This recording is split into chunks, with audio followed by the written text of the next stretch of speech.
अस्सलाम my YouTube family. उम्मीद करती हूँ कि आप सब खैरियत से होंगे।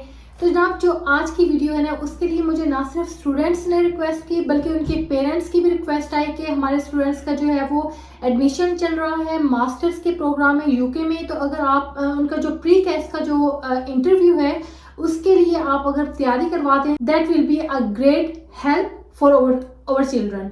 तो मैंने सबसे पहले बाकी सारे काम छोड़कर मैंने आपको तैयारी करवाने के लिए आ गई हूँ कि जब प्री कैस का के लिए आप की एप्लीकेशन के लिए आप अप्लाई करते हैं तो उसमें आपका एक इंटरव्यू होता है। ठीक है, ये इंटरव्यू जो होता है ये बेसिकली जो इमिग्रेशन ऑफिसर्स होते हैं जिनके रिप्रेजेंटेटिव यूनिवर्सिटीज़ के अंदर होते हैं, ये इंटरव्यू वो लोग लेते हैं। इस इंटरव्यू को लेने का पर्पस ये होता है कि जो भी स्टूडेंट मास्टर्स प्रोग्राम में यूके में आ रहा है, ठीक है, तो उसकी दो डिफरेंट पर्सपेक्टिव से उन्होंने स्टूडेंट को चेक करना होता है। एक तो उसकी इंग्लिश प्रोफिशिएंसी चेक करनी होती है कि how good they are in English, और secondly the credibility of the person, ये चेक करना होता है। ठीक है, तो दो पर्पस होते हैं। प्री कैस जो इंटरव्यू होता है उसके टेस्ट के, उसके इंटरव्यू के दो पर्पस होते हैं। My name is Dr. Shmaila Iram. I am a senior lecturer in UK University. At the same time, I am a program leader of MSc Data Analytics. तो अब जनाब चलते हैं आपके क्वेश्चन की तरफ कि किस तरह से इंटरव्यू लिया जाता है for the pre CAS application. तो उसमें ये होता है कि आपको दो डिफरेंट तरीके, मैंने पहले बताया कि दो डिफरेंट तरीके होते हैं। एक तो होता है कि वो आपको ईमेल करते हैं कि आप हमें स्पेसिफिक टाइम बता दें, डे एंड टाइम बता दें, हम आपको उस डे एंड टाइम में आपको कांटेक्ट करेंगे, ठीक है, और हम आपका इंटरव्यू लेंगे। ऐसा हुआ था मेरी सिस्टर के साथ जो कि MBBS करने के बाद मास्टर्स इन डर्माटोलॉजी के लिए यूनिवर्सिटी ऑफ हर्टफोर्डशायर में जा रही थी। उनका इंटरव्यू ओवर द फोन हुआ था, ओवर द टेलीफोन हुआ था।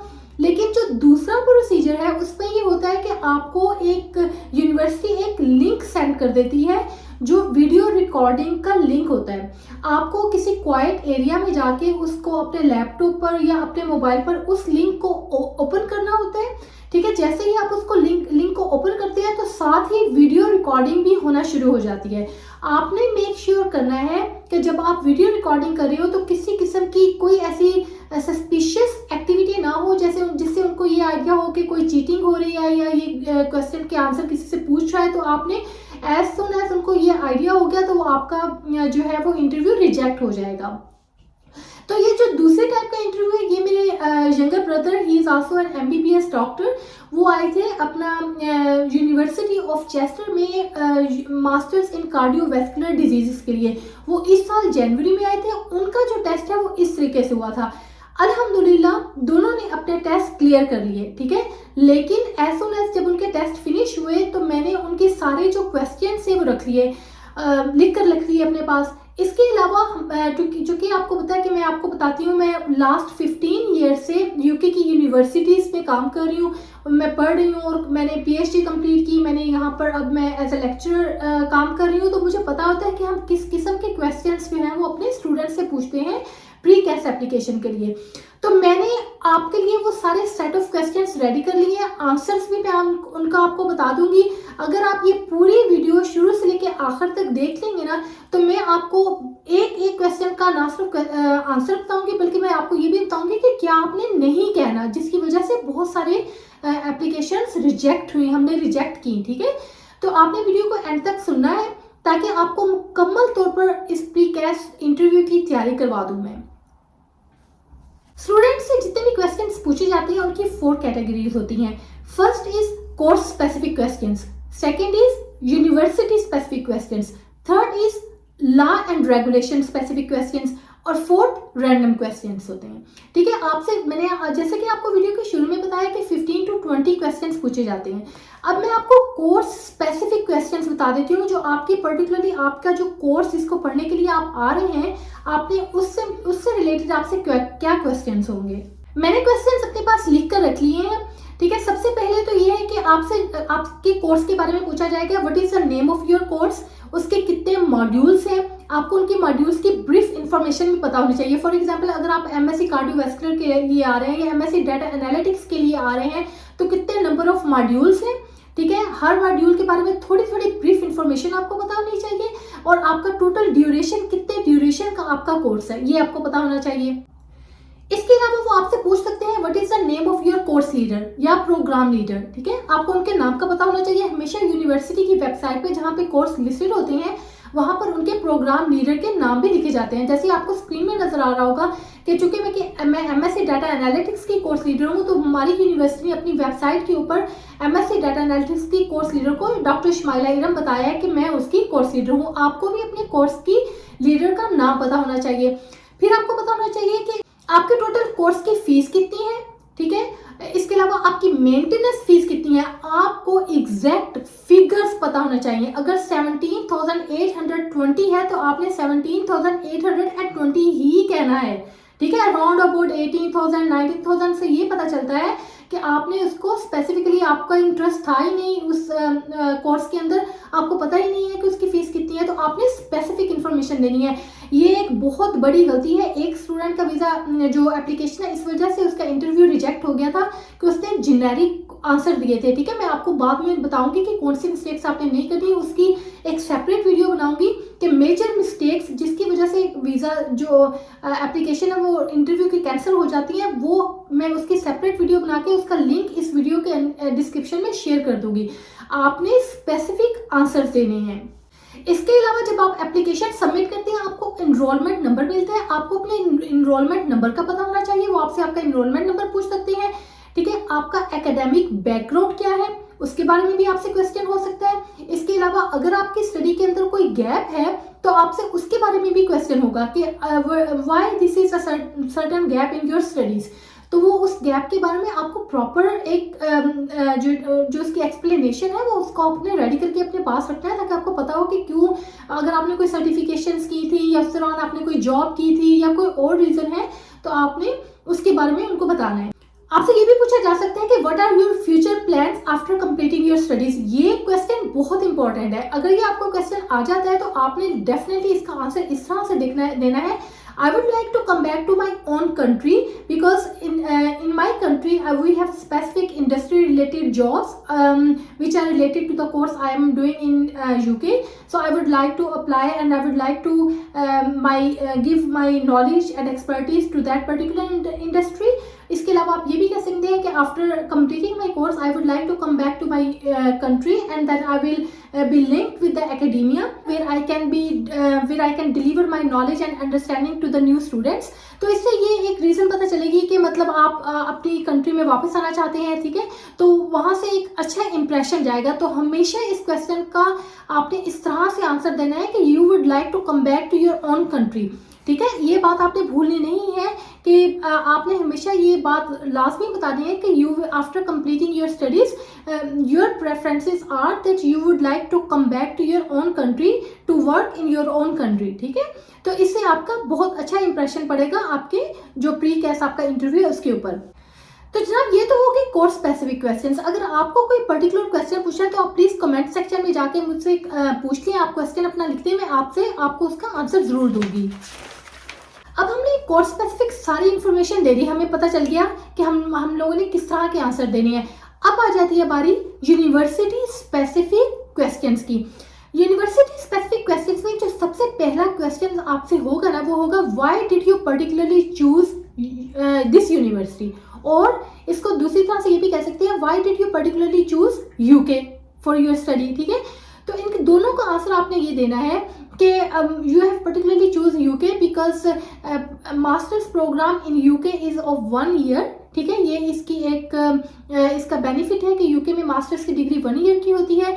That will help me to complete my masters degree in shorter period of time. इसके अलावा आप ये भी कह सकते हैं कि मतलब in my own country there are not many practical labs where or maybe the latest tools and technologies that I would like to do my practical work in. तो that is one of the reasons I have selected this particular university because this university provides more hands-on practical experience of the tools and technologies that are very helpful for this study. इसके अलावा पिछले साल एक और question पूछा गया student से कि did you consider any other university apart from this particular university. तो उसमें आपने ये बताना है कि अगर आपने किसी और यूनिवर्सिटी के बारे में इंफॉर्मेशन गेन की हुई है, फॉर एग्जांपल जैसे एमएससी डर्माटोलॉजी जो है वो वेल्स में भी हो रही थी, लेकिन उसमें ये था कि वो डिस्टेंस लर्निंग प्रोग्राम था, लेकिन जो है वो मैनचेस्टर में भी हो रही थी, यूनिवर्सिटी ऑफ मैनचेस्टर में, लेकिन वो 2 to 3 ईयर का ड्यूरेशन था। वो ऑन कैंपस तो था लेकिन 2 to 3 ईयर का ड्यूरेशन था। लेकिन हर्टफोर्डशायर पर्टिकुलरली एक ऐसी यूनिवर्सिटी थी जो 1 ईयर में पूरी डर्माटोलॉजी की एमएससी कंप्लीट करवा देती थी। तो ये इसका परफेक्ट आंसर है। वो आपसे ये भी पूछ सकते हैं कि who told you about this particular university. वो बेसिकली इसमें ये पूछना चाह रहे होते हैं कि आपको किसी एजेंट के थ्रू आए हैं या आपने खुद ये यूनिवर्सिटी को सर्च किया है। तो जो मैंने अपने स्टूडेंट को आंसर तैयार करवाया था वो इस तरह से था, some of my friends have previously completed their masters programme in this university and they have a very positive experience to work in this university, to get study from this university and this is one of the reasons I am applying for this particular university. तो आपने इस तरह से link बना देना है कि मेरे जो दोस्त थे उन्होंने भी इस यूनिवर्सिटी से अपनी डिग्री कंप्लीट की and they have a good experience. इसके अलावा वो आपसे ये भी पूछ सकते हैं कि what are the facilities that this particular university provides. तो उसमें आपने बता देना है कि उनके अगर कोई स्पोर्ट्स सेंटर्स हैं, स्विमिंग पूल्स हैं, ठीक है। इसके अलावा उनकी लाइब्रेरी के बारे में बता देना है, कितने कैंपसेस हैं उनके बारे में बता देना है, कि डिफरेंट किस्म की फैसिलिटीज़ के बारे में जो उस यूनिवर्सिटी की हैं उनके बारे में आपने बता देना है कि ये जो यूनिवर्सिटी है it provides this kind of facilities to their students. अच्छा, एक और इम्पोर्टेंट क्वेश्चन ये भी पूछा जाता है कि what are the nearby big cities of this university, ठीक है। उसमें जैसे अगर फॉर एग्जांपल एक स्टूडेंट जो है वो यूनिवर्सिटी ऑफ चेस्टर में गया है तो उसके नियर बाय जो बिग सिटीज हैं वो लिवरपूल है, मैनचेस्टर है, ठीक है। उसके बारे में इंफॉर्मेशन दे दें। What are there any nearby train station or what are the name of those train station, तो उसके बारे में भी आपको पता होना चाहिए। इसके अलावा अगर वहाँ पर कोई एयरपोर्ट्स हैं उसके बारे में भी पता होना चाहिए। पर्टिकुलरली उस सिटी के बारे में आपको इन्फॉर्मेशन पता होनी चाहिए कि अगर वहाँ पे कोई हिस्टोरिकल प्लेसेस हैं, जैसे चेस्टर यूनिवर्सिटी में जिस स्टूडेंट ने अप्लाई किया तो उसने जो है वो चेस्टर की जो हिस्ट्री है उसके बारे में बताया। वहाँ पे चेस्टर का जू जो है वो बहुत फेमस है, उसके बारे में बताया। तो आपने उस सिटी के बारे में भी इंफॉर्मेशन गेन करनी है और वो इन्फॉर्मेशन भी आपसे पूछी जाएगी। इसके अलावा वो आपसे कैंपसेस के बारे में भी पूछ सकते हैं, क्योंकि कुछ यूनिवर्सिटी के मोर देन 1 और 2 कैंपसेस होते हैं। अगर आपकी यूनिवर्सिटी की भी ज़्यादा कैंपसेस हैं आपको उनके बारे में भी पता होना चाहिए। आपका प्रोग्राम ऑफ स्टडी किस पर्टिकुलर कैंपस में होगा ये भी आपको पता होना चाहिए, ठीक है। ये सारे जो हैं वो यूनिवर्सिटी और यूके रिलेटेड क्वेश्चन है जो आपको उसके इस कैटेगरी में पूछे जाएंगे। अच्छा, अब बारी आ जाती है थर्ड कैटेगरी की। Third category is the most important category, ठीक है। उसमें आपसे रूल्स एंड रेगुलेशंस के बारे में पूछा जाएगा। वो ये अंडरस्टैंड करना चाहते हैं इधर this person knows this particular rules और नॉट। वो आपसे ये पूछ सकते हैं, do you know how many hours you can work on a student visa?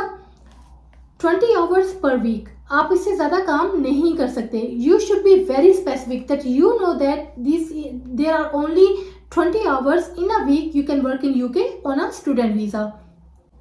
अच्छा, थोड़े से ना इस वाली कैटेगरी में थोड़े से ट्रिकी क्वेश्चन पूछे जाते हैं ये जानने के लिए कि स्टूडेंट जो है उसका इंटरेस्ट क्या है। मतलब जब वो यूके में आ जाएगा व्हाट इंटरेस्ट है वो, उसके क्या प्लान्स हैं यहाँ पर आके।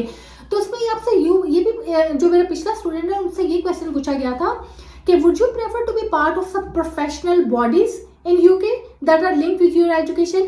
Will you be part of a student union and the alumni group of the university?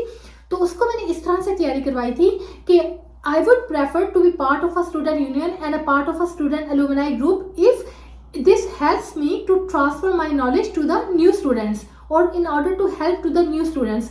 Otherwise, as long as the association with a particular professional bodies is concerned, I have already associated or I have already joined some of the professional bodies related to my course in my own country, ठीक है। तो मैं उनके साथ I would prefer to stay with my own professional bodies. तो उसमें देखिए आपने 2 चीज़ें बता दी। आपको ये भी पता चल गया कि क्या कौन सी प्रोफेशनल बॉडीज हैं जिनके साथ आप लिंक कर सकते हैं, और दूसरा ये कि your preferences are that you would like to go back to your own country after completing your studies. तो 2 तरह की आपने जो है वो क्वेश्चन का आंसर कर दिया यहाँ पर।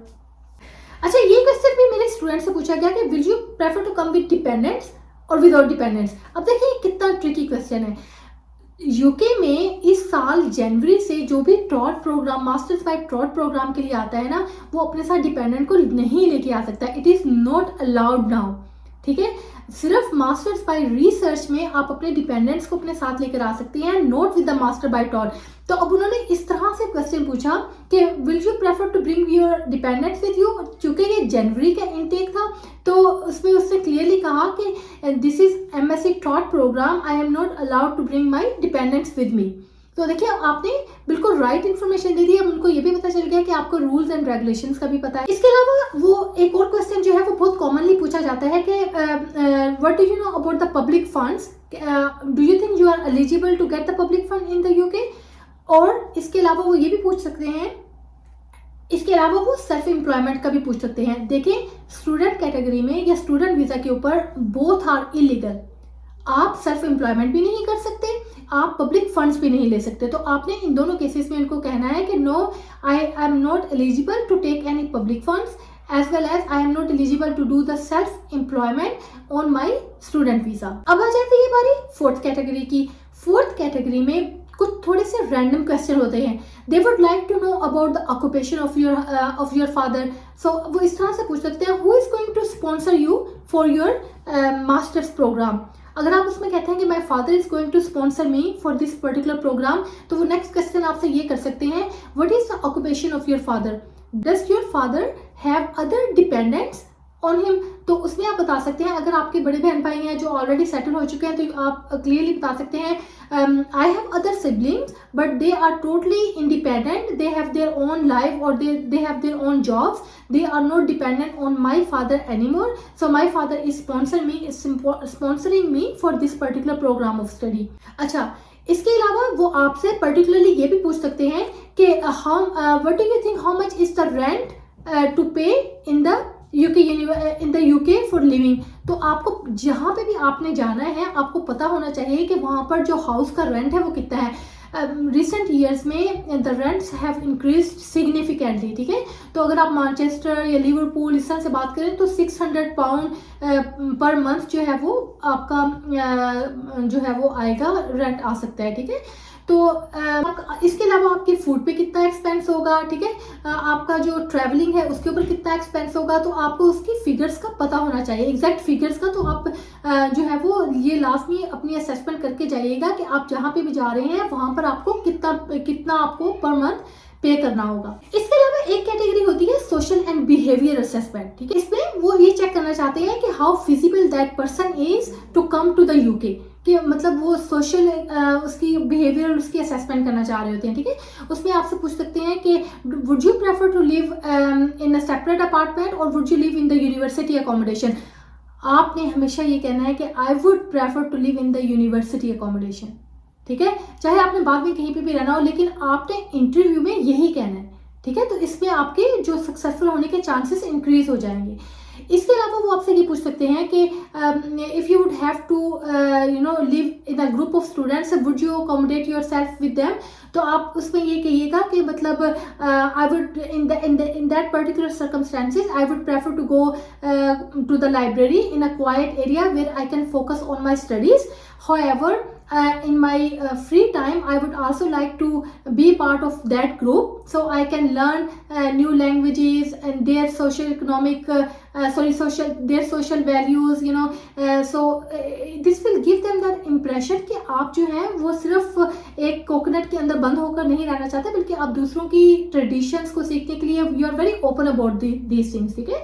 तो ये एक यूके जो है वो एक मल्टी कल्चरल इन्वायरमेंट है यूके के अंदर। तो हम जो है वो सबको वेलकम करते हैं, ठीक है। सबको की ओपिनियंस की रिस्पेक्ट की जाती है, तो सबके बैकग्राउंड्स की रिस्पेक्ट की जाती है। तो आपने उसी तरह से यही अपना बिहेवियर एटीट्यूड शो करना है कि you are open with all this for all these things.